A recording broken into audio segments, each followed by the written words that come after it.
Un nouveau livre aussi pour notre invité de la deuxième partie. Jean-Pierre Verhegen, écrivain, poète, nous revient avec « Un jour, je serai prix Nobelge ». On fera d'ailleurs un petit tour des titres de ses précédents ouvrages. Ce n'est pas triste. Nous allons maintenant recevoir notre deuxième invité. C'est Jean-Pierre Verhegen.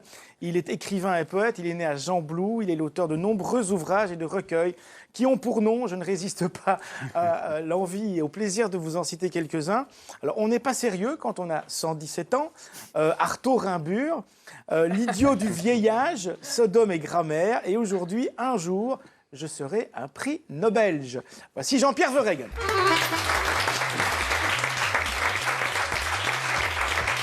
Bonsoir, bienvenue. Vous avez parlé d'Artaud Rimbourg, vous, dans Total Eclipse. Oui, je ne savais pas que c'est Rimbourg, mais... Alors voilà, un jour je serai prix Nobelge. Nouveau recueil de textes chez Gallimard. Alors des textes qui commencent par une série de diplômes obtenus. Et puis voilà, c'est un bouquin. C'est un dossier de candidature. Voilà, c'est un dossier de candidature pour être prix Nobelge. Avec ce texte que, voilà, là je ne résiste pas non plus au plaisir. Parce que finalement je trouve que ce petit texte-là résume bien à la fois l'ambiance de l'ensemble et puis ce que et qui vous êtes. Alors, ça s'appelle Prix Gradouble de l'Amicale des Triples Fourchettes.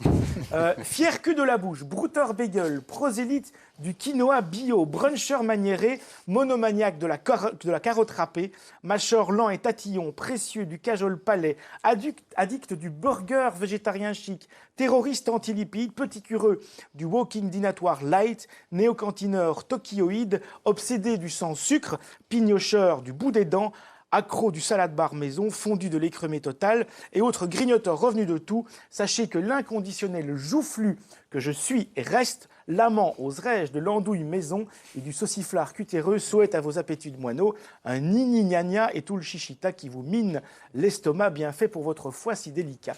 Ça, c'est de la littérature, quoi, d'hédoniste? C'est de la littérature de plaisir, surtout. De plaisir, de dire je suis celui qui mange. Et d'ailleurs, j'ai reçu le prix demi-gros et le prix gros. Vous avez vu aussi. Mais j'ai l'impression que quand vous écrivez ce genre de texte, vous ressentez un plaisir pareil que le plaisir de Absolument. la table. Je suis bon public de moi-même. Oui, ça me fait rire aussi. C'est-à-dire que les sons, c'est des saveurs. Ouais. Quoi. Puis il y a une citation de Skutner. Ce monsieur est un gros poète. C'est génial, génial. Et je viens de là, de sous ces aphorismes que produisaient les surréalistes, et puis le Délibule, les temps mêlés avec Blavier, Ouais. que sais-je, Fantomas, etc. Le jeu avec les mots, aujourd'hui qu'on dit, on dit aujourd'hui que le nombre de mots se réduit de plus en plus, que le vocabulaire s'étiole un petit peu. Il y a un amour des mots qui se perd, vous trouvez, aujourd'hui? Je pense qu'il y a cela, oui, effectivement, vous avez raison de le souligner, mais ça reste pour moi le jus des mots. Comment exprimer tout ce qu'il y a derrière la langue. Mon personnage principal, c'est le langage, en fait. D'ailleurs, dans un texte manifeste, je dis « engagez-vous dans le langagement ». Montrer que c'est là que ça se passe. Ouais. En fait. Donc ça, c'est une première chose. Mais je suis surtout un détourneur de stéréotypes. Vous voyez, lorsque, en 4e de couverture, je dis que je suis l'auteur de « Frites l'amour, pas la guerre », ou bien « Votez vert ». Voter écolo qui devient voter vert, comme le petit verre qu'on boit, voter alcoolo. Et ça n'avait pas plu à mes amis écolos à l'époque, puisque j'avais fait ça avec un grand feutre à Liège, sur l'affiche.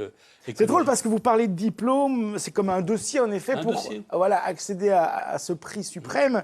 Et en même temps, je trouve que la poésie n'en a pas besoin de prix finalement. C'est le seul prix qu'elle pourrait mériter, c'est quoi? C'est la liberté? C'est la liberté, bien sûr.